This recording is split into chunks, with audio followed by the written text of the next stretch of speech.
चौधरी साहब, अब इसके ऊपर क्या बात की जाए कि भाई माजी में आप लोग क्या कहते रहे एक दूसरे को, ये तो अब हमें आदत ही हो गई है कि हम ये सुनते भी रहे और उसके बाद हमने फिर सब कुछ होते हुए अपनी आंखों से देखा भी है। और अब सदर बन चुके हैं जरदारी साहब, तो आपको क्या नजर आ रहा है कि अब उसी तरह ये दोस्ती चलती रहेगी या फिर दोबारा से सदर साहब कुछ शरारत कर सकते हैं पीएमएलएन के साथ? और बहुत से लोग इस बात को ये कह रहे हैं कि खदशा मौजूद रहेगा कि वो किसी भी वक्त अगर अपना पैंतरा बदल लें तो कह दें कि जी आप लें फिर एतमाद का वोट और अपनी पार्टी को भी मना कर दें कि ना दें। तो इस तरह खुद शहबाज शरीफ साहब को भी ये डर लगा रहेगा कि उनकी जो हुकूमत है वो जरदारी साहब के ही मरहूने मिन्नत है। देखिए समीना, ये जो है ये तो फायदे की शादी है। और जब तक इंटरेस्ट इकट्ठे रहेंगे तब तक तो जरदारी साहब और शहबाज शरीफ साहब जो है वो मिलके चलते रहेंगे। और इस मुल्क में खैर जैसे इमरान साहब ने बिल्कुल 16 ने सही बात की है कि पाकिस्तान की सियासत के बारे में तो कुछ नहीं कहा जा सकता कि आने वाले घंटे के होंगे कैसे होंगे। अब इसके बाद कुछ रिफॉर्म्स आनी है, कॉन्स्टिट्यूशन में कुछ अमेंडमेंट्स लाने की कोशिश होगी। देखना ये है कि उस कोशिश को किस तरह से 18वीं तरमीम को छेड़ा जाता है, नहीं छेड़ा जाता, किस हद तक छेड़ा जाता है, क्योंकि उसमें बाज ताकतवर जो हल्के हैं उनका ये ख्याल है कि आइन में जो 18वीं तरमीम की मौजूदा शक्ल है उसको दुरुस्त करने की जरूरत है। और उसमें जो सूबों को बहुत ज्यादा इख्तियारात दिए गए हैं उनमें खासकर जो माशी जिम्मेदारियां हैं उनमें भी सूबों का हिस्सा डालना जरूरी है। अभी जो मामलात हैं सिर्फ पैसे सूबे को दे दिए जाते हैं तो वो रिटर्न करने में सिर्फ वफाक पर अकेला रह जाता है। जी। उसके अलावा कुछ और जैसे निगरान हुकूमत है, इसका रोल लेकिन खत्म 18वीं करने की तरमीम पे बात तो की जा रही पीपल्स है। पार्टी का खुद बड़ा फर्म स्टैंड है चौधरी साहब, और वो तो बड़ी सेंसिटिव है इसको लेकर के, अब उन्हीं वही ने ये मैं उन्हीं अर्ज के कर दौर रहा हूँ में ना हुई कि भी थी। इस पे जी। और अभी जो ये खैर मामलात जो हैं ये 1 साल तक ये तो चलेंगे। हम्म। और इसमें देखना ये है कि जो पीटीआई है जी। वो कल अपना पहला जलसा केपी में लॉन्च करने जा रहे हैं। हम्म। तो वहां पे कैसे सूरत हाल, वो जाहिर है बड़ा जलसा होगा और उस जलसे की क्या सूरत हाल रहती है फिर मुल्क में। जाहिर है एक जगह पे अगर पहले जो एक पार्टी बिल्कुल ही ऑफ आपने की हो, अब उसका जलसा होगा तो अब मीडिया को तो कुछ ना कुछ तो ठीक हो गया। दिखाना ही पड़ेगा। ठीक है। और ना दिखाएंगे तो फिर भी बड़ा मसला बनेगा। अब ये मेरा जो जाती ख्याल ये है कि ये ग्रेजुअली नेक्स्ट ईयर के, एक बात तो जरदारी साहब ने शहबाज शरीफ के साथ मिलके जो करनी थी, जो वो कहते थे, नवाज शरीफ साहब को तो उन्होंने सियासत से आउट कर दिया। देखिए नवाज शरीफ साहब 3 दफा के प्राइम मिनिस्टर हैं और हम्म। वो एज एमएनए बैठे हुए, हम्म। मुझे याद है सदर फारूक खान लगारी होते थे, वो बाद में एमएनए बन गए तो कोई सदर बनने के बाद ठीक। तो कोई उनसे हाथ में नहीं मिलाता था। हम्म। तो मियाँ साहब खैर इस तरह से तो नहीं होंगे बिल्कुल ही, लेकिन ग्रेजुअली होता ये है कि फिर जो हुकूमत के एक अपने मामलात होते हैं। बात करनी बड़ी जरूरी है कि ये हम बार बार वही चेहरे देखते हैं, वही दोबारा से कैबिनेट में भी हमें मिनिस्टर्स नजर आ रहे हैं चौधरी साहब जिनके नाम सामने आ रहे हैं, एक दो चार के अलावा जो कि की पोजीशंस हैं वैसे तो, और वो पता नहीं किसकी ख्वाहिश पर आ रही हैं, वो जरूर बताइएगा अगर आपको पता है तो और फिर उस पे भी बात करते हैं पॉइंट के ऊपर जो आपने बात की कि फिर मियाँ साहब का किरदार अब क्या रह गया है, वो अब क्या आपको लगता है सारे मामला तय करके वापस लंदन सुधा जाएंगे या फिर यहाँ पर रहेंगे, मामलात को देखते रहेंगे, एक कायद के तौर पर अपना एक उनका मखसूस सा बस रोल रहेगा, उसी को देखेंगे वो? नहीं, मियाँ साहब ने लंदन क्यों जाना है? लंदन भी उनके साथ वही होती है जो असेंबली के अंदर हो रही है। तो वो यहीं बैठेंगे और मरियम बीबी के गाइड करेंगे। जो उनके खिलाफ नारे मरियम वहाँ पे इनके घर के बाहर वाली सड़क पे लगते थे अब वो सामने हो रहे हैं। और जाहिर है इतनी बड़ी अपोजिशन है, उसका वो कुछ भी नहीं कर सकते। दूसरी बात यह है कि वो बड़ी बात यह है ऑपोजिशन कि आहिस्ता आहिस्ता वैसे श्रिंक ये होती जा रही है, एक एक करके सीटें और कम होती जा रही हैं नहीं, जी। 91 का उनका फिगर है वही आ रहा है।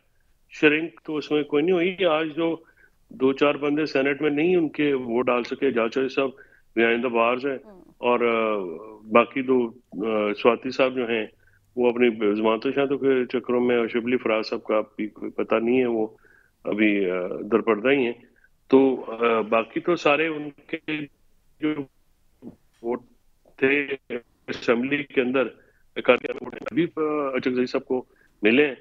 तो जहां तक ये बात है कि आपके नए चेहरे देखें, जो नून लीग को इस वक्त समझ में नहीं आ रही ना, वैसे ही होती मतलब रहती सुबह शाम वो ना होती, करें तो वो अपने ना आप को भी करें, नहीं उनके बख्शते, खाने नहीं ठीक हजम होते हैं। है। ठीक हो गया। वो मैं वो जिसको भी वो हर, और मसला ये है कि अब सोशल मीडिया पे तो आप जाके सलाम अलैकुम लिखें तो नीचे गालियां कर लो, लोग लिख देते हैं, बंदा समझ नहीं आती कि वो है कि ये, ठीक मतलब है, ये तो एक काज़मी तूफानी साहब से लेती हूँ बदतमीजी मैं, है तो ठीक सही है। सोशल मीडिया पे।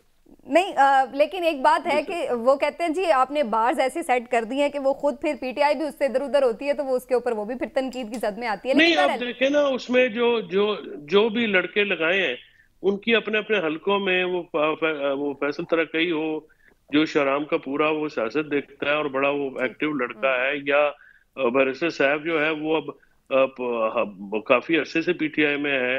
अब पुरानी अगर बातें आप देखें तो फिर तो मामलात जो हैं वो आगे बढ़ ही ना ठीक सके। हो गया, चलिए। अब कोई एक नए नौमौलूद तो उन्होंने पीटीआई में, चेहरे की पीटीआई कैबिनेट बनाई है, तो लेट्स सी कि वो कैसा परफॉर्म करते हैं, उस पे हम बात करते हैं। चौधरी साहब, आपको क्या नजर आ रहा है सर, ये केपी में एक बड़ा खतरनाक स्टेटमेंट अली अमीन गंडापुर साहब का है कि अगर हमें हमारा हमारा हक ना मिला तो हम भी देखेंगे कि जो बिजली और गैस के आधे बिल हैं वो अदा किए जाएं। तो इससे आपको क्या लग रहा है कि ये कोई अच्छी हिकमत अमली है कि आप इस तरह की स्टेटमेंट दें जिससे एक मुहाजराई और एक मैं लफ्ज नहीं यूज करना चाहती, लेकिन जैसे बगावत का एक एलिमेंट जो है वो नजर आए? नहीं, इसमें तो कोई बगावत वाली बात नहीं है। देखिए, मसला ये है कि केपी वाले जो हैं, उनका जो हाइड्रो का अपने जो वाजबात हैं, वो काफी अरसे से पेंडिंग है और वो उनको नहीं दिए जा रहे। तो ये वो में अली अमीन, क्योंकि तबन भी जो है वो एक गुफ्तगू जरा इस तरह की करते हैं, ब्लंट होके करते हैं, तो वो इस तरह की, उसमें बगावत वाली देखें बात तो कोई नहीं है। हम्म। ये मुतालबा तो तकरीबन हर सुबह जो है वो करता है, हम्म। जब भी एनएफसी अवार्ड आने का टाइम होता है कि जी आप हमारे वाजबात दें। देखिए, बात यह है कि जब तक अगर आप सूबे जो है वो अपने मामलात को, वाजबात उनको नहीं अदा किए जाएंगे, तो वो तो वफाक ही, क्योंकि टैक्स कलेक्टर पाकिस्तान का जो निज़ाम इस तरह सा है, हम्म। टैक्स कलेक्शन जो है जब वो जाती है फेडरल कंसोलिडेटेड फंड में, जो मेजर कलेक्शन है, यानी मेजर कलेक्शन होती है फ्यूल की, बिजली की और गैस की, ये जो कलेक्शंस है मेन रेवेन्यू, तो इन्हीं के ऊपर बुनियाद किए जाते हैं। तो इसमें जो है सूबों को हिस्सा जो है वो मिलना जरूरी है। और इसके साथ साथ मैं समझता हूँ कि केपी हुकूमत को तो जो देनी चाहिए अपने लोकल गवर्नमेंट के ऊपर, हम्म। और जिस तरह से वो एनएफसी होता है जिसमें तमाम सूबों का शेयर होता है, वो प्रोविंशियल फाइनेंस कमीशन भी करें जिसमें तमाम जिलों का हिस्सा हो। ये जब जनरल परवेज मुशर्रफ का लोकल गवर्नमेंट आया था, हम्म। तो तब हर जिले को वो हिस्सा मिलता था, लेकिन जिसकी वजह आपको से लगता है डेवलपमेंट का कि काम ये चौधरी जो, साहब एक जाने वो इतने सख्त किस्म के स्टेटमेंट्स भी देंगे, अगर वजीर आजम उनके सूबे में आ रहे हैं वो उनको रिसीव भी नहीं करेंगे, उनकी हलफ बर्दारी हो रही है वो उसमें शामिल भी नहीं होंगे, तो दूसरी तरफ वो ये समझें कि उनके सारे मामला जो हैं वो स्मूथली चलते रहेंगे, ऐसा भी तो पॉसिबल नहीं होता नजर आता। नहीं, वो अली अमीन का वाजबात तो नहीं है ना, अगर उसके जाती वाजबात है तो बना दें।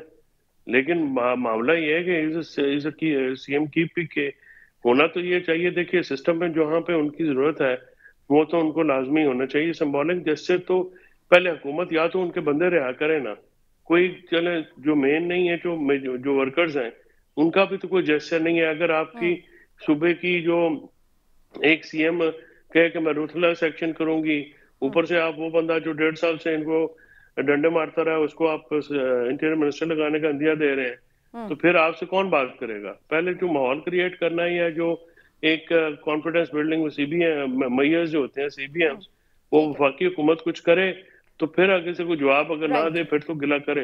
लेकिन आपने वो भी नहीं करना, आंखें निकालनी और फिर कहें जी देखें ये तो केस में बगावत करते हैं।